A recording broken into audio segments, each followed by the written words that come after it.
Welcome to the Unapologetic Mompreneur, the podcast for mums with an online business who are ready to take back their time, home, business, and self so they can restore the balance and thrive, both at home and at work, without feeling like they have to choose between the two. I'm your host, Sarah Dew, life and biz coach for mompreneurs. I'm also a mum, stepmom, wife, introvert, breast cancer survivor, and your mentor for making a change for the better. I've learned how to go from surviving to thriving and unapologetically create a business I love and the life I want for me and my family without worrying about what other people think. And now I'm here to help you do the same. Because being an unapologetic mompreneur doesn't mean that we're selfish or that we don't care about others. It simply means that we are not afraid to show up as our true, authentic selves, to step into our purpose, do what we know is right for ourselves and the ones we love, and take the steps we need to take to make our dream life and business a reality. Join me each week where I'll be sharing all of my best tips and strategies, plus the occasional dose of tough but gentle love to help you feel empowered, motivated, and confident to take action so that you can become the mum, wife, biz owner, and woman you know you are meant and deserve to be. So, are you ready to unapologetically create a business and life you love? Let's do this.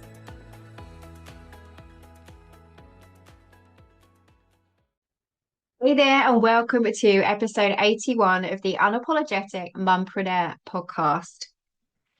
I don't know about where you are, but it feels like it has literally taken forever for some nicer weather to finally arrive here in the UK, for there to be a little bit less rain and for it to feel like spring might actually be here.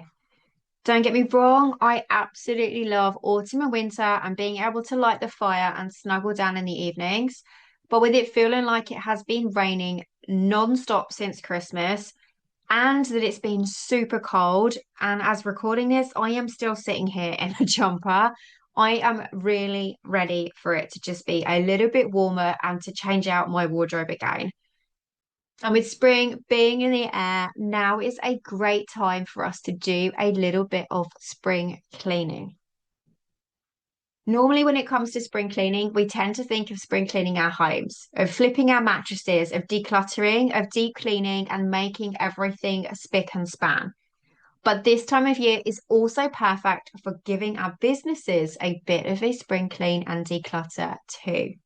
Especially if the kiddos are off right now on Easter break, like my boy is, and just having something to do to make you feel like you're doing something in your business, but you don't have that time to do some deep dive focus work, but you want to do something. These are what I'm going to share with you today. A few things that you can do during the Easter break to help you feel like you are doing something in your business and giving it a little bit of a spritz up, a little bit of a refresh before, so that you're ready to dive straight back into another term when the kids go back to school. So make sure that you have got pen and paper at the ready because you're going to want to jot these down. And I would suggest doing them as a little note with a little to-do list tick off box next to it so that you can then come and sit at your PC and work through them and tick them off as you go. Because once you've done these things, you are really going to feel like you've cleared the decks, you've swept the path, you've relayed the way, you've tended to everything, and you are set to just go up and going again once the kids are back at school and that everything has had just a little bit of a dust off and a refresh. And also, none of these should take you very, very long to do either. This is just a great opportunity to just look at where things are at and just give things a bit of a tickle up. But it will really help you feel like you have blitzed just like it feels when you have done that clean up in your house and you've cleared the decks, you've given things a freshen up and a really good deep clean. How amazing that feels when you walk around the house and that satisfaction that you have. It's going to give you the exact same effect for your business too. And these are 5 things that I absolutely love doing at this time of year for my business right now as well. So you can bet that whilst I'm sharing them with you, guess what I'm doing behind the scenes too? I am right there doing this with you. So let's dive in and do them together. Spring clean job number 1 is to review your branding and your messaging. Spring is the perfect time for a messaging makeover. Why? Because our messages evolve as we grow and learn what resonates in our business. And the further we go into things, the more we work on our goals, the more we refine and create and tweak our offers, the more we're learning and growing too. The longer we have our businesses, the more we hone in on who we love serving and what our messaging should be, the things that we stand for, all of our values, and all of that stuff that goes into it, which means now is a great time for you to review your branding and your messaging, especially if it's something that you have not done for a while. So, your elevator pitch, also known as your I help statement, is crucial for networking and speaking engagements like summits. I have updated mine multiple times over the years to make sure that it reflects and aligns with my current focus. So, take a look at your messaging, your branding, and your elevator pitch. Does it truly convey who you are, what you do, who you serve, and how you help them? If not, now is a great time to give it a bit of a makeover. Revisit it. How do you feel about it? Does it sound like you? Does it share what you really do and what you stand for? Tweak that I help statement and then also think about your messaging. What are your values? What are your beliefs? What makes you stand out from the crowd, from everybody else that is doing exactly the same kind of thing that you are doing? Ask yourself what your messaging is and what you stand for and what you are different for. And make a note all of that so that you can use it over your socials and everything that you're doing over the coming weeks and months. Don't spend too long deliberating on this. And we don't need to have the perfect speech either. It is something, like I said, that I have worked on and updated mine over and over again. And I used to try and do it so that it was off pat and that I could recite it without a single mistake. And that was partly because I needed to convey in all of the summits and everything that I speak at a lot at. But also, it needs to be approachable, it needs to be friendly, and it needs to really just be you being authentic, how you show up and the way that you speak, rather than it trying to sound something amazing and perfect.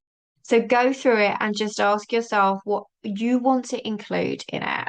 A good way of doing it is I help, fill in the blank, who you help, do whatever it is you help them to do, so that what are they looking to achieve? It can be that simple, but just spend a few moments reviewing your branding and your messaging and ask yourself if it is still current and ask yourself whether it truly conveys who you are, what you do, who you serve, how you help them, and what you stand for. Remember, it's that first powerful message when someone first comes across you, where they then can see whether or not you get them and you are the person that they are looking for that can help them with whatever it is that they are struggling for. Sprinkling task number 2 is to refresh your social bios and your pictures. How current are all of your bio pictures on your social media? And are you using the same image on each of the platforms? Having the same photo across all of your socials helps to give your brand a cohesive look. It can be tempting to want to switch it up and have all sorts of different pictures on there. But if you are the face of your brand and someone has heard you on a podcast or they've seen you on someone else's summit or they've downloaded a freebie from you that they signed up for in a bundle and it's the first time they're coming across you, if they then go stalking you on social media, which they do so that they can try and find you, if they come across and they find the exact same profile picture on another social handle, then they know they found the right person. It helps them know that it's you when they are jumping from platform to platform. So take a look and see what your social bios on your pictures are and see if they are looking a little bit outdated and give them some updates. And if you really want to switch things up, make a note in your diary and your planner to consider changing your profile picture every season too. Not only does it a bit of fun, but it serves as a great reminder to help you make sure that your bio is still current too. Because just like your elevator pitch and your marketing and your messaging, things change over time in your bio as well. So on your bios on Instagram and Facebook and all of the others, make sure that your bio is actually in sync with where you're at right now too. Does your bio reflect who you are, what you do, who you serve, and how you help them? And is it consistent across all of the platforms so that when they jump from Instagram to TikTok to LinkedIn, wherever you are on, is that bio consistent so they know it's you and that the same message is being shared of what you do everywhere? If not, it's time to give it a tweak. Set aside half an hour, map out what you want to say, and then just go from each of your socials, updating that bio. And then put a date in your diary if you want to change it every season or maybe just 6 months from now to check in and just make sure that everything is on track. And it just makes all of those bios give a little bit of a fresh makeover and just feel like you've given it a bit of a spring clean. Spring clean task number 3 is to unsubscribe and unfollow. How many emails land in your inbox daily that you instantly delete without even opening them? Not only do those emails clutter your inbox, but they clutter your mind too. Free up your inbox and your headspace by unsubscribing from people that you no longer want to hear from.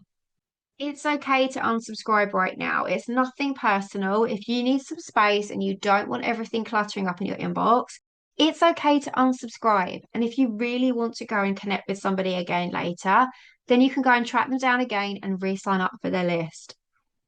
And if the thought of sitting there going through all of your emails fills you with dread, I've got a couple of solutions for you. Unsubscribe gradually by opting out when new emails arrive.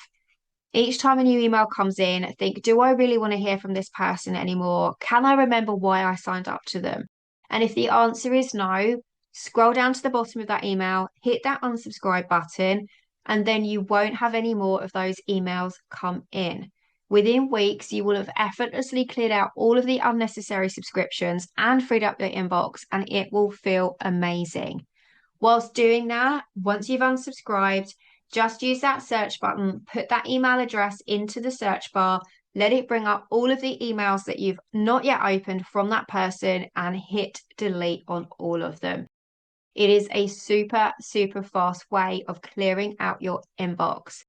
As an example, I am ashamed to say and slightly shocked to say that just recently I did this exact thing with my Gmail account. When it comes to my work emails, I'm pretty hot on this, but for my personal stuff, not so much. I had over 66,000 unopened emails in my Gmail account.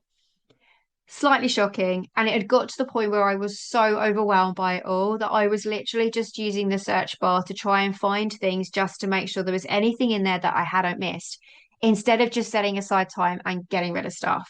So just recently, I set a few evenings aside where I went through and I unsubscribed and I unfollowed and I deleted all of the emails. Now I get very, very few subscriptions come in. I'm mindful of what I sign up to now, and I try and stay on top of it. It took me a while, but once I had done that, it felt so good. Go through all of your emails and get rid of and unsubscribe from anything that you are not worried about hearing from right now. And whilst unsubscribing, take this opportunity to clean up your social feeds too. Unfollow any accounts that you no longer feel interested in. And that includes any of the accounts that you find triggering.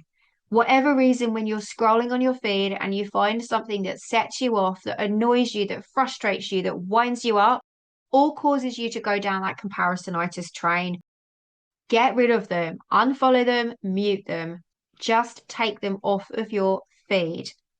It's spring, so think of things being all fresh and colourful and sunshine and blooming, and turn your feed into a lighter, happier one by unfollowing those who cause you to negatively compare yourself to others.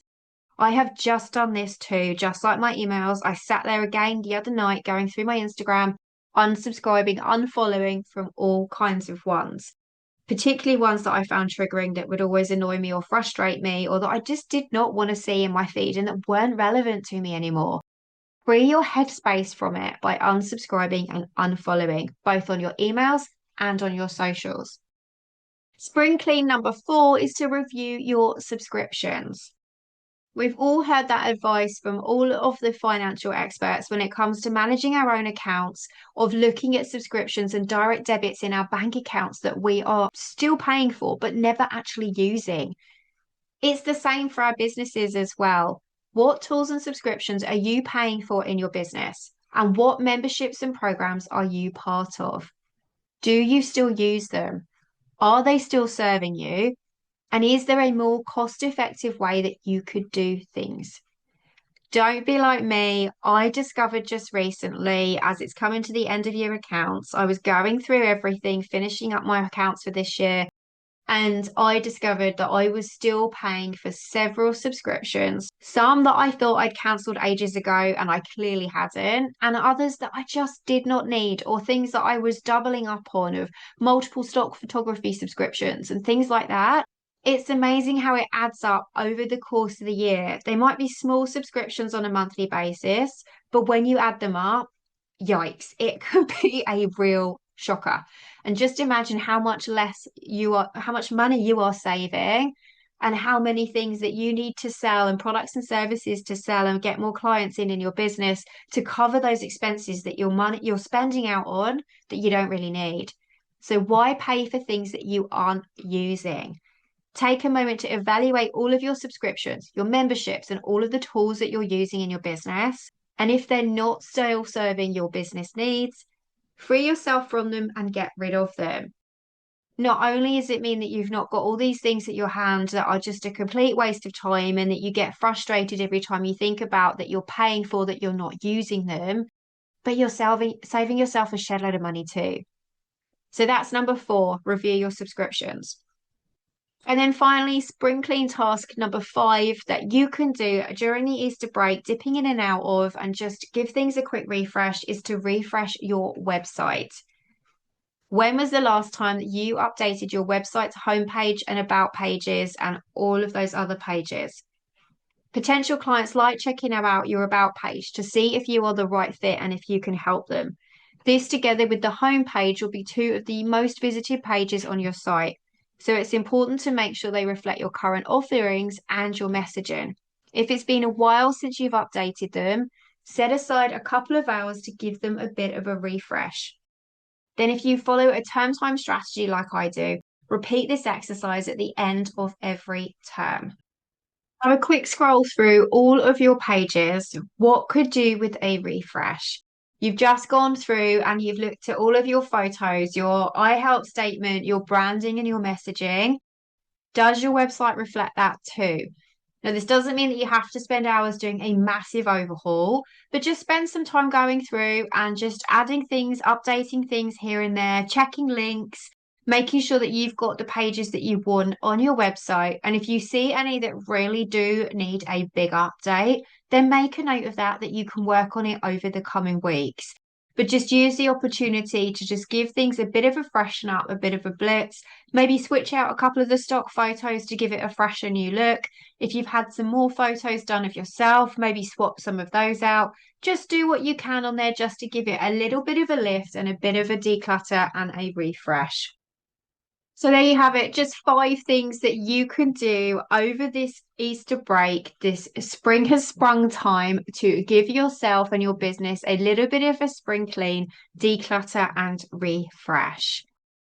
Remember, none of these have to take you a very long time, but it's a good opportunity while the kiddos are off just to spend some time dipping in and out, doing these things that you can do. They're going to make you feel like you've done something in your business and that can be done without worrying about any interruptions. So the first one was to review your branding and messaging. Number 2, refresh those social bios and pictures. 3, unsubscribe and unfollow. Clear out those emails and unfollow anyone that is not relevant anymore on Instagram. Review your subscriptions and then finally refresh that website. I'd love to know which one you are going to do first. Send me a DM over on Instagram at the Unapologetic Mompreneur. I would absolutely love to hear from you. And if you really liked these suggestions of ways to spring clean your business, they were actually taken from an episode that I did last year of 24 ways to spring clean your business in 2024. And so if you want to know what the rest of those are, the 19 other ways that you can spring clean your business, go take a look in the show notes. You'll find the link to that episode in there and the link to the accompanying blog post so that you can save it for later and use it as a list to go through. That anytime you have a spare few moments in your business or you want to give some other areas of your business a bit of a spritz clean too, and are curious to know what those other 19 things are, go check them out. Have fun with this.